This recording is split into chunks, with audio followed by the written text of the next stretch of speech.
Hello everyone, हम लोग business studies का क्लास 11th की सीरीज़ डिस्कस कर रहे हैं, जिसमें हम चैप्टर 3 का private, public and global enterprises का थर्ड पार्ट बनाने जा रहे हैं। इसके 2 पार्ट हम ऑलरेडी बना चुके हैं। अगर आपने नहीं देखे हो तो नीचे वीडियो में लिंक है, उसमें जाकर आप देख सकते हैं। अब हम ये नेक्स्ट टॉपिक स्टार्ट करेंगे, changing role of public sector. Public sector का क्या रोल चेंज हो रहा है अब, कि किस किस चीज़ों में वो इन्वेस्ट कर रहा है। At the time of independence, it was expected that the public sector enterprises would play an important role in achieving certain objectives by the economy, either by direct participation in business or by acting as a catalyst.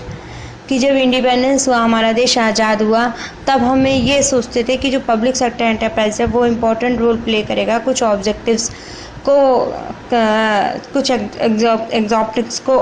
को fulfil करने में, और वो bye direct participate करेगा या फिर उसमें जो है कैटलिस्ट का काम करेगा, बिजनेस में मेन काम करेगा, जिससे जो है इकोनॉमी डेवलप हो सके। The public sector would build up in infrastructure for other sectors of the economy and invest in की एरियाज़। पब्लिक सेक्टर जो होता है वो क्या करता है, और सेक्टर्स के लिए इंफ्रास्ट्रक्चर डेवलप करता है और जो ज़रूरी एरियाज़ हैं उनमें इन्वेस्ट करता है, इनकी एरियाज़ में इन्वेस्ट करता है।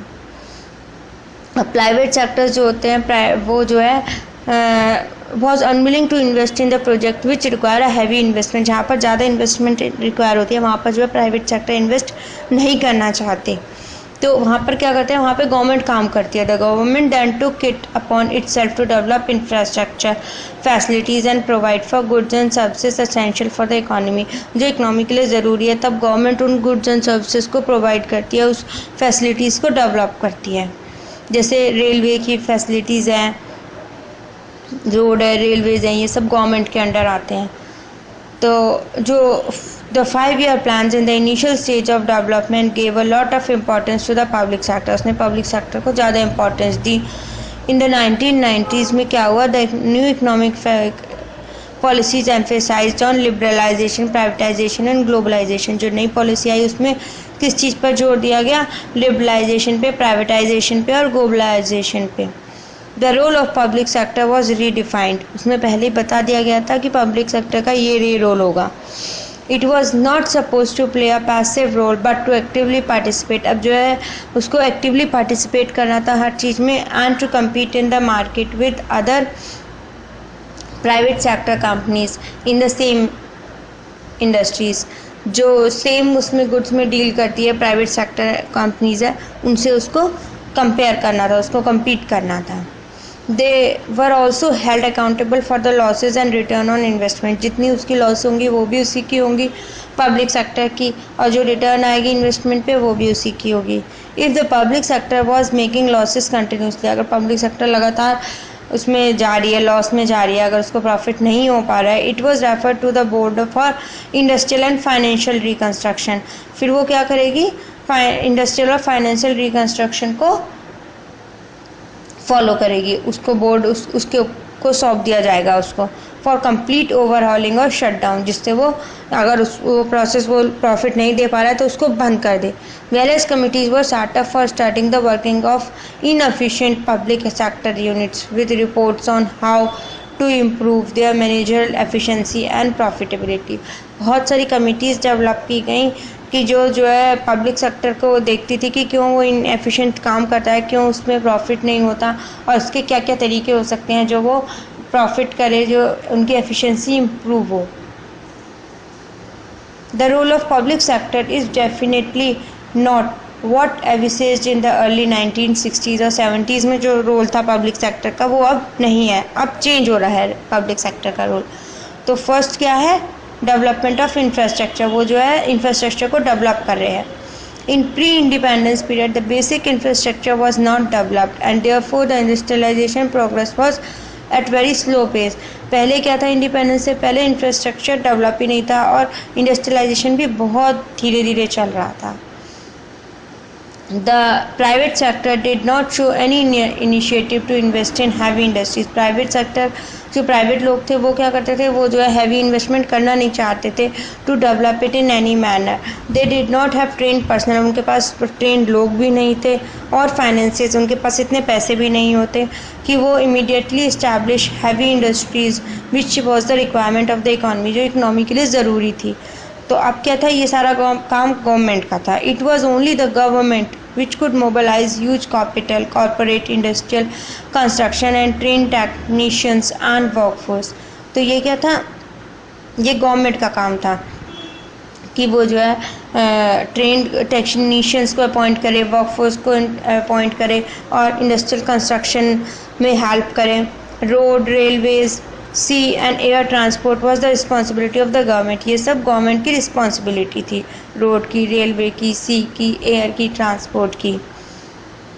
And their expansion has contributed to the pace of industrialization and ensured further economic growth. The public sector enterprises were to operate in certain spheres. Public sector enterprises जो थी उनको बहुत सारे spheres में operate करना था। The investment was made to, investment किसके लिए की गई, to give infrastructure to the core sector which requires a huge capital investment. Give infrastructure को एक वो दिया गया, बेस दिया गया जिसके लिए ह्यूज कैपिटल इन्वेस्टमेंट की ज़रूरत थी, कॉम्प्लेक्स एंड अपग्रेडेड टेक्नोलॉजी की ज़रूरत थी, big and efficient organisational structure like steel plants, power generation plants, civil aviation, railway, petroleum, इन सब के लिए उन्हें कैपिटल की ज़रूरत थी। Give a lead in investment to the core sector where private sector enterprises were not functioning in desired direction. जहाँ private sector enterprises नहीं काम कर रहे थे वहाँ पे पब्लिक सेक्टर एंटरप्राइजेज ने इन्वेस्ट किया। उन्होंने फर्टिलाइज़र्स के लिए, पेट्रोकेमिकल्स के लिए, news print, medium and heavy engineering, जो जो ज़रूरत होती थी उन सब के लिए उन्होंने इन्वेस्ट किया। Give direction to the further investment like hotels, project management, कोई प्रोजेक्ट करना है उसके लिए, कोई होटल्स बनाने, consultancies, textiles and automobile etcetera, इन सब में भी गवर्नमेंट ने इन्वेस्ट किया। सेकेंड है regional balances. The government is responsible for developing all regions and states in the balance way and removing regional disparities. Government जो है सारी स्टेट्स को एक साथ डेवलप करेगी, सबको बैलेंस करेगी, वो सब इसके लिए वो गवर्नमेंट ही रिस्पॉन्सिबल है। और जो रीजनल डिस्पैरिटीज़ हैं लोगों में कि ये ज़्यादा बड़ा है, ये छोटा है, ये सब डिस्पैरिटीज़ जो हैं ये सब रिमूव करने में गवर्नमेंट सहायक है। Most of the industrial progress was limited to the few areas like port town in the pre independence period. पहले जो है इंडिपेंडेंस से पहले किसी एरिया में ही इंडस्ट्री डेवलप होती थी, किसी एरिया में ही जो है काम होते थे। लेकिन after 1951 the government laid down in its first 5-year plan that particular attention would be paid to those regions which was lagging behind. जो पहले जो पीछे रह रहे हैं एरियाज़ उनको जो है वो आगे करना चाहती है, उनमें जो है इन्वेस्ट करना चाहती है। And public sector industries were deliberately setup, और वहाँ पर पब्लिक सेक्टर इंडस्ट्रीज़ जो थी वो सेटअप की गई। 4 major steel plants were set up in the backward areas. Backward areas में 4 स्टील प्लांट सेटअप किए गए टू एक्सेलरेट इकोनॉमिक डेवलपमेंट, जिससे इकोनॉमिक डेवलपमेंट अच्छे से हो सके, and to provide employment to the workforce, जिससे लोगों को एम्प्लॉयमेंट मिल सके, एंड डेवलप इनिशियली इंडस्ट्रीज़, जिससे इंडस्ट्रीज़ वहाँ पे डेवलप हो सके। This was achieve to some extent but there is a scope of लोट मोर। लेकिन बहुत और का स्कोप भी था अभी। The development of backward regions so as to ensure a regional balance in the country is one of the major objective of plan development. Development का जो है मेन ऑब्जेक्टिव था कि जो बैकवर्ड एरियाज हैं उनको उसमें जो है रीजनल बैलेंस करना, उनमें जो है फैसिलिटीज़ डेवलप करना, लोगों को एम्प्लॉयमेंट देना। Therefore the government had to locate new enterprises in the backward areas and at the same time prevent the maturing growth of private sector units in already advanced area। जहाँ already advance area है उसमें private sectors को और invest करने से रोके, और जो बैकवर्ड एरियाज हैं उनमें जो है न्यू एंटरप्राइजेस डेवलप करें। थर्ड है economies of scale, where large scale enterprises are required to set up with huge capital outlay। The public sector had to step in to take advantages of the economies of scale. जहाँ पर जो है large sector industries को setup होना चाहिए, तो वहाँ के लिए ह्यूज कैपिटल, ज़्यादा कैपिटल की ज़रूरत है. वहाँ पर क्या करें, वहाँ पर capital, the public sector enterprises को वहाँ पर आगे आना चाहिए और उसका एडवांटेज लेना चाहिए, जहाँ पर जो है advantage of economies of scale.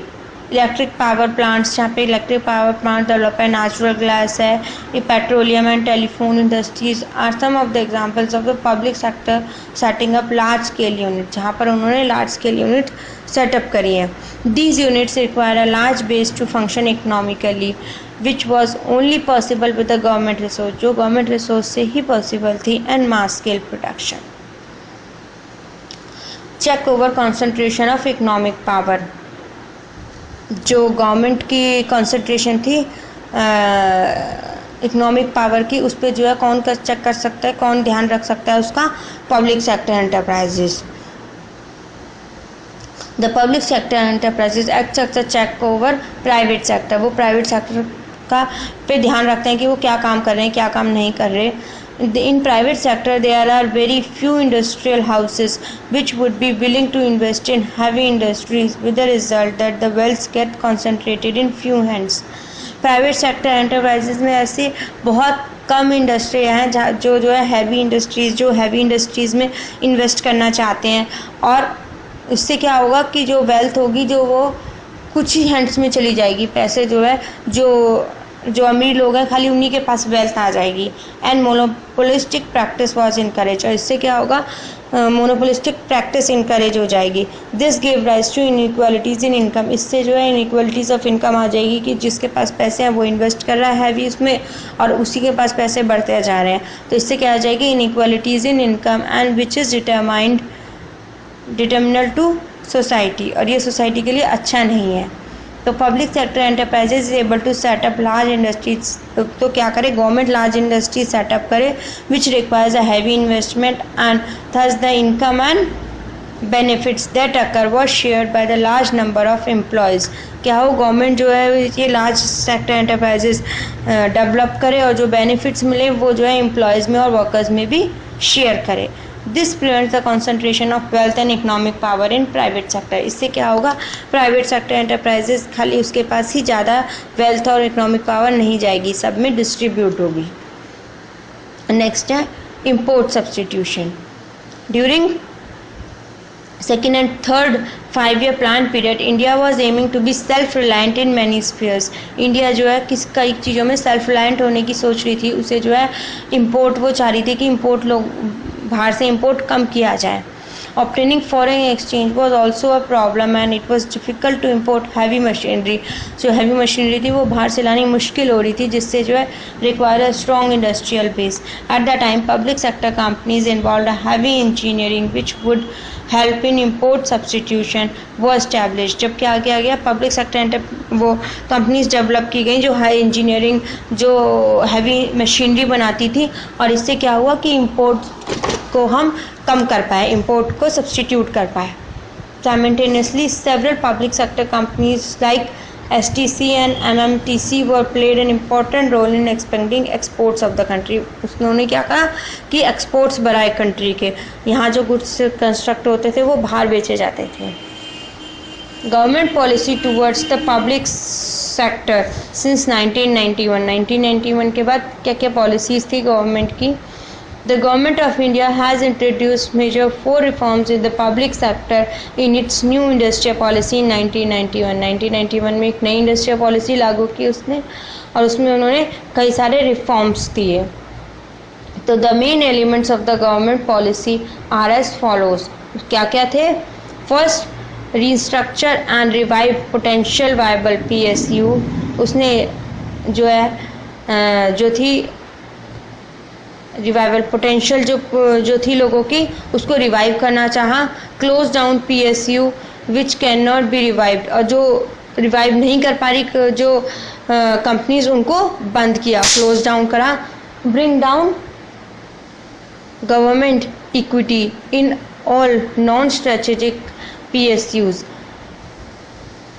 जो नॉन स्ट्रेटेजिक PSUs है 226% और लोअर इफ नेसेसरी. जो गवर्नमेंट इक्विटी है, जो जहाँ पर जो काम नहीं हो पा रहा उसमें 26% कर दी, उनमें और कम कर दी उनकी जो है अच्छे से काम नहीं कर पा रही। Full protect the interest of workers, और वर्कर्स का इंटरेस्ट अच्छे से प्रोटेक्ट करा। PSU मतलब पब्लिक सेक्टर यूनिट्स। आज हम यहीं तक करेंगे, इसके आगे हम नेक्स्ट वीडियो में डिस्कस करेंगे। अगर आपको अच्छा लगा हो तो प्लीज़ लाइक करें, शेयर करें, सब्सक्राइब करें। Thank you for watching.